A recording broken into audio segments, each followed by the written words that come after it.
Chinese business culture. It's okay, you come. I hope.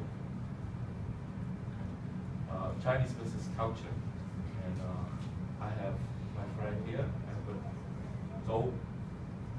Zhou. Long history, right? We know each other for past 4 years almost. He was my visiting scholars, and he's been in Alfred for 4 years almost. And his wife is Daisy. Daisy is, I don't know whether you can listen to this, her return play. She's very good at we have to be bad shape on you. We have so many shows set up already. Now let's talk about Edward. Edward, he's an associate professor at Hunan University of Commerce, and he has been CFO for a company there. What else you have title? You're one of the most handsome teacher I know that at HUC, right? Look at the way you dress up for this. And thank you for wearing the purple tie. It's wonderful. It's matching our color. Okay. It's good. Wonderful. Thank you. Anything else I should mention about you? No? He's shy. All right. Well, he has one paper.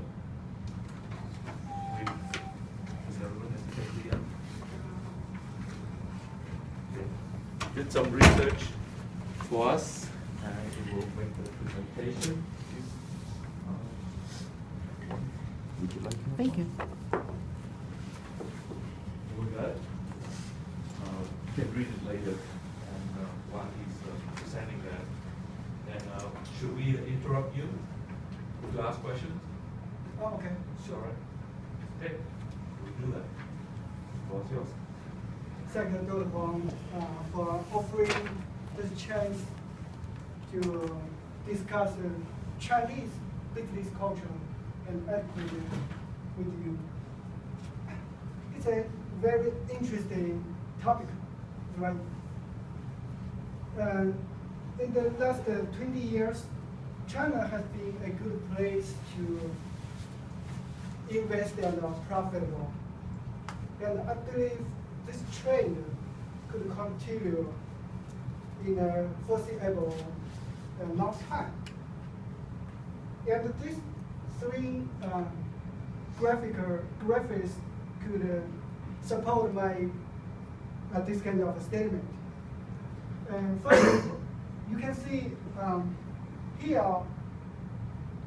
There's a pointer. Yeah. This one has a pointer. This one? Yeah, there's a pointer. Here? I don't know. Yeah. There's a pointer. I know that. I think it's in the middle, right? Yeah, in the middle. Okay. Yeah. Yeah. Chinese population is more than 1.3, and it's almost equal the American population and European together. So this population means their market basis is huge. And what's more, for the luxury goods market, this paper is from Economist. And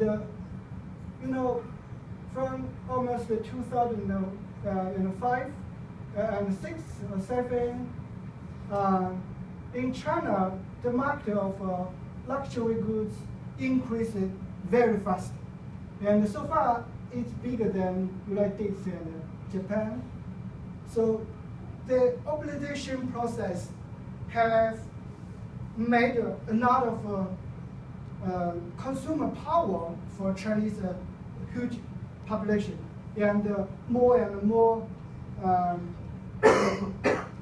rich people and middle class people increased very fast. So by this talking, China's market and China's opportunity will still exist for a long time. So today, I would like to provide some evidences and examples to illustrate China's business culture and etiquette. I like the number 5 because 5 means stability and sustainability. Our hands have 5 fingers, so we hold the materials firmly. And our foot have 5 toes, so we can work steadily. So I would like, I think if we could analyze some topics from 5 different perspectives, it could be more systematically and have a deep insight of some topics. So today, I would like to provide 5 facts about China's business culture and 5 philosophical traits, 5 features, 5 basic backgrounds, and also 5 tips help you to do business in China, and 5 taboos to avoid something. And I hope this kind of introduction could help you understand Chinese business, Chinese market more deeply, and also have some idea to achieve success in the Chinese market. Firstly, let me introduce some definitions of culture and business culture. Generally, culture is the sum of attitudes, customs, and beliefs that distinguish one group of people from another. So culture is transmitted through language, material objects, rituals, institutions, and some others from generation to another. And according to Geert Hofstadter, business culture is the collective programming of the mind that distinguishes of the members from one category to another group. So today we are focused on business culture, a subcategory of the whole culture. Firstly, I would like to introduce 5 Confucius philosophical traits of business culture. You know, Confucianism is the dominating culture in Chinese nations and have a involvement history of thousands of years, has become a gene of Chinese people. That means sometimes we have no consciousness, we have this kind of culture. And actually, according to recent researchers, culture acted a very important role in Chinese economic development. And sometimes they say, according to Hofstadter, he said, actually, these 20 years, Chinese fast economic development can attribute to the greatness of Chinese culture. Maybe from some perspective, it's right. So, first, let me introduce some historic roots of Chinese culture. Here, I have 5 perspectives.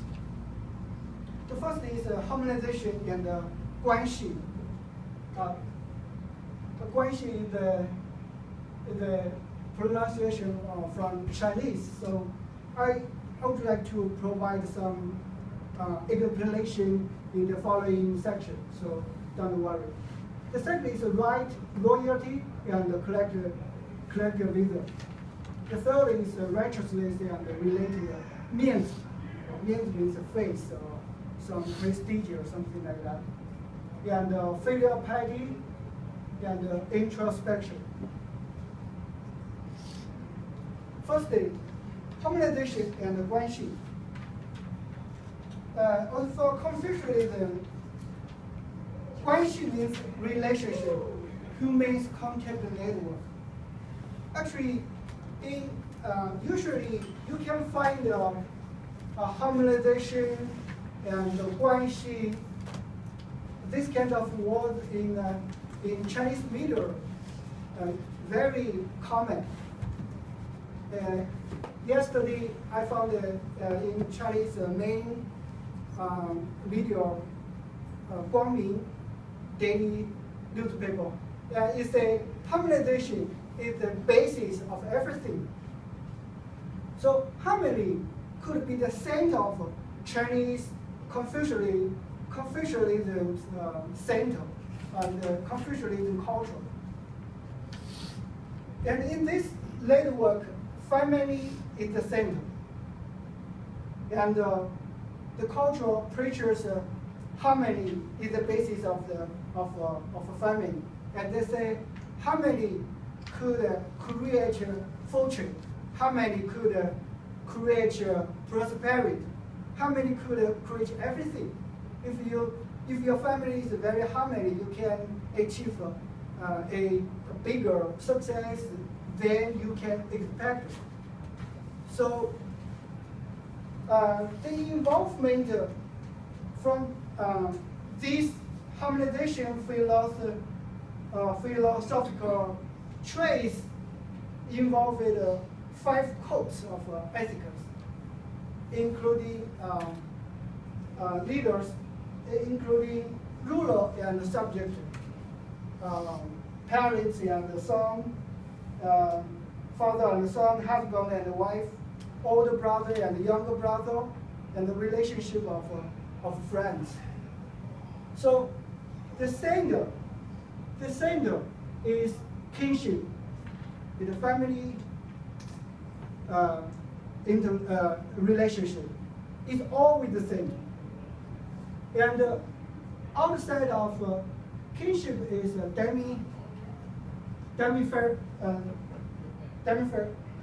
is a demographic relationship. That means some people come from the same place. They could be better friends than some others. They trusted each other more than some others. And after that is the colleagues. They work in the same organization. They will trust each other more than some other relationships. And the opposite is paternalistic leadership. If you paid some attention to Chinese news, you will find these 2 years the government put a movement anti-corruption, and you will find some corrupted government officials come to the same route, the same middle. They trusted each other and they did badly behave each other. So this is a phenomenon in Chinese culture and business culture. The second. So harmony is just no argument, or what do you mean by harmony here? They're so nice to each other. Harmony, actually, these 5 traits interacted each other. Harmony means everybody treated the group, treated the organization, interest of the most important interest, and they benefit each other. Today I treat you to sip the coffee, and tomorrow you will treat me to have a drink of some wine, something like that. This is harmony.